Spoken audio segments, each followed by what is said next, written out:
आज से almost around 2 साल पहले जब मैंने अपनी हाइट मैक्सिंग की जर्नी शुरू करी थी, मेरी हाइट थी 4'9" एंड अभी मेरी हाइट ऑलमोस्ट अराउंड 5'7" हो चुकी है। पास्ट टाइम में बहुत ही ज़्यादा बढ़ी है, तुम खुद हल्का-फुल्का एग्ज़ाम्पल देख सकते हो।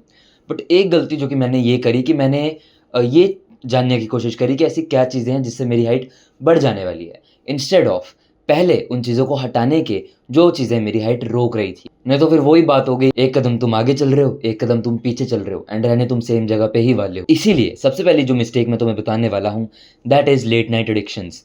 मुझे ऐसा लगता था बस सोना इनफ है, अगर मैं 10 घंटे सोऊँगा बिना अलार्म के, गुड है मेरी लाइफ। हमारा जो ह्यूमन ग्रोथ हार्मोन है जिसमें हमारी हाइट बढ़ती है, वो रिलीज़ होता है कुछ इस विंडो के अराउंड 10 से 2 बजे के बीच में। एंड अगर तुम लेट सोते हो 11, 12, 1 बजे, तो तुम्हें क्या ये विंडो नसीब होगी? नहीं नसीब होने वाली। इट मीन्स तुम्हारी हाइट ग्रो नहीं होने वाली, क्योंकि एचजीएच रिलीज़ होके ख़त्म होता है, तब जाके तो तुम बेड पे सोने जाते हो।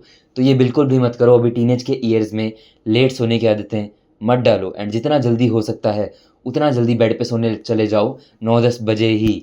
ट्रस्ट मी, ना ही तुम्हारी हाइट बढ़ेगी बट तुम उस टाइम पे फेशियली भी बहुत ज़्यादा अच्छे लगने वाले हो जल्दी सो के, क्योंकि इस टाइम पे कोलेजन वगैरह और भी तरह-तरह की चीज़ें होती हैं हमारी लुक्स के साथ, सब कुछ रिपेयर होता है एंड बाद के टाइम में वो इतना अच्छी तरह रिपेयर नहीं हो पाता है। मैं क्या करता था, मैं जो स्लीप लेता था गंदी ले रहा था, ठीक है? अभी कुछ ही टाइम पहले, उसके साथ-साथ मैं जिम भी जा रहा था। तो अगर तुम ऐसे करते हो, पहले तो स्लीप पूरी नहीं लेते हो, 9-10 घंटे की होती है एंड वो स्लीप पाने के लिए तुम्हें ऑलमोस्ट अराउंड 11 घंटे वेकअप टाइम से, लेट्स टेक एन एग्जांपल, मेरे को 7 बजे उठना है, तो 11 घंटे उससे पहले मेरे को बेड पे जाना पड़ेगा। आधा घंटा नींद आने में लगता है एंड फिर आके जो नींद आएगी उसमें से कुछ ही डीप स्लीप होगी जो कि तुम्हें 7-8 घंटे की मिलेगी। तो ऐसे सोना पड़ता है 7-8 घंटे की क्वालिटी स्लीप के लिए, तो वो तुम नहीं कर रहे हो और ऊपर से एक्टिविटी लेवल में भी अपना जिम कर रहे हो, फुटबॉल खेल रहे हो, ये सब चीज़ें कर रहे हो।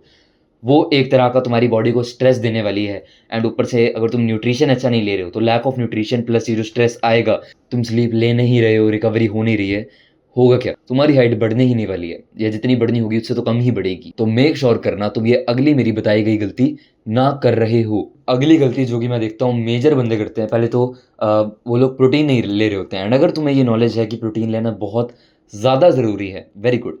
अब तुमने अगर अपनी डाइट में अच्छा प्रोटीन डाल लिया है, बायो अवेलेबल, ये वाला प्रोटीन, रोटी दालों वाला नहीं, एंड ये बॉडी वेट का डबल डाल लिया, एक्सट्रीमली गुड। नहीं डाला तो डालो, हाइट तभी बढ़ेगी भाई, ये प्रोटीन ही है जो तुम्हारी हाइट को बढ़ा के दे सकता है। बट इसके साथ एक और चीज़ें होती हैं, इसके साथ तुम्हारे मल्टीविटामिन्स भी बहुत बहुत बहुत ज़्यादा ज़रूरी होते हैं। स्पेशली मेरे को पता लगा था विटामिन K2 जो कि मैं नहीं ले रहा था, वो ज़रूरी था। स्पेशली विटामिन डी जो कि मैं डेफिशिएंट था, मतलब मैं डेफिशिएंट नहीं था बट मैं कम ही ले रहा था, तो उसको भी मैंने बढ़ा दिया है अब। अब मैं केमिस्ट से ये वाली कैप्सूल लेता हूँ हफ्ते में एक बार, ऊपर से एक और सप्लीमेंट लेता हूँ विटामिन D3 प्लस K2 वाला, क्योंकि ये भी बहुत ज़रूरी है, और एक मल्टीविटामिन भी लेता हूँ मैं, और ऊपर से डाइट में से भी हाई क्वालिटी चीज़ें खाता हूँ जो मेरी ऑलरेडी मल्टीविटामिन्स को पूरा कर दे, फिर सप्लीमेंट्स लेता हूँ ताकि लेवल थोड़ा और बढ़ जाए उन न्यूट्रिएंट्स का, ये मैं करता हूँ। एंड ये तुम्हें करना चाहिए अपने, और मल्टीविटामिन्स को भी पूरा करना चाहिए, क्योंकि हाइट के केस में सिर्फ 1-2 चीज़ें इन्फ्लुएंस नहीं करती, कुछ होती हैं बड़ी-बड़ी चीज़ें जैसे प्रोटीन हो गया, स्लीप, बट बाकी भी कुछ छोटी-छोटी चीज़ें हैं जो छोटा-छोटा चेंजेस ऐड अप करेंगे एंड वो बड़े चेंजेस दे सकते हैं हाइट, तुम्हारे हार्मोन्स में, तुम्हारी बॉडी को ग्रो होने में, फेशियल बोन्स को ग्रो होने में। अगला रीज़न आता है रीज़न टू ग्रो। अब रीज़न टू ग्रो मैं क्या कहना चाह रहा हूँ, बेसिकली कुछ ना कुछ लेवल की एक्टिविटी तुम्हें करनी चाहिए। तुम स्पोर्ट्स खेलो, स्प्रिंट्स मारो, ये सब चीज़ें करो। अब मैं ये क्यों बोल रहा हूँ, पहले हो सकता है अगर तुम कुछ भी एक्टिविटी लेवल नहीं कर रहे हो तो बॉडी को भी ना लगे कि इसको हाइट की ज़रूरत नहीं है। थ्योरी ही है, बट टू बी ऑनेस्ट मैं सच कहूँ, जब मेरी हाइट बढ़ी थी तो मैंने एक्टिविटी लेवल अपना बढ़ाया था एंड तब मेरे को इंस्टेंटली चेंजेस देखने को मिले थे। मे बी कुछ होता है, बॉडी को लगता है रीज़न ग्रो होने का देती है वो। एंड उसके साथ न्यूट्रिशन अपना ऑन स्पॉट रखो, जितनी कैलोरीज तुम्हें चाहिए वो ले रहे हो। लेट्स टेक एन एग्जांपल, तुम्हारी हाइट ग्रो नहीं हो रही है, इट इज़ ओके, तुम्हारी हेल्थ तो बेटर हो रही है, हेल्थ तो बेटर हो रही है कि नहीं हो रही है, तो करो बिना झिझ के इसको, स्ट्रेचेस को करो। हो सकता है स्ट्रेचेस से हाइट ना बढ़े, बट क्या हो रहा है, हेल्थ बेटर हो रही है कि नहीं हो रही है, पोस्चर बेटर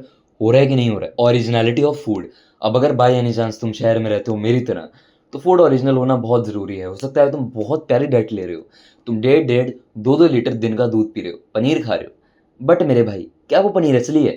तुम्हारा कितना गंदे वाला कटने वाला है, इमेजिन करो अगर वो नकली हुआ, क्या तुम्हारी हाइट बढ़ेगी उससे? मतलब हॉनेस्टली बताओ मेरे को। तो ये बहुत ज़रूरी है। आई वुड सजेस्ट कि तुम मे बी ब्रांड्स देखो ऐसे जो लैब टेस्टेड हों एंड उनके दूध को कंज़्यूम करो एंड उसी से पनीर बना लो। यहाँ पे पानी तक ढंग का नहीं आता, ओरिजिनल मिल सकता है, ओरिजिनल लो। बट ये चीज़ें मैटर करती हैं, बहुत ज़्यादा मैटर करती हैं। क्योंकि खुद सोचो ना, मतलब अगर वो चीज़ नकली हुई तो घंटा कुछ बेनिफिट्स नहीं मिलने वाले, नुकसान हो सकता है उल्टा। तो यही मैं तुम्हें कहना चाहूँगा, थोड़ा सर्च वगैरह करो। अब तुम शहर में रहते हो, कुछ कर नहीं सकते, मे बी पैसे कमाने पे फ़ोकस करो। बट अब ये दिक्कत है तो है, तो मैंने इसलिए तुम्हें बता दी ताकि तुम थोड़ा-सा अवेयर रहो, ऑलराइट? बाकी within that and within that being said, keep levelling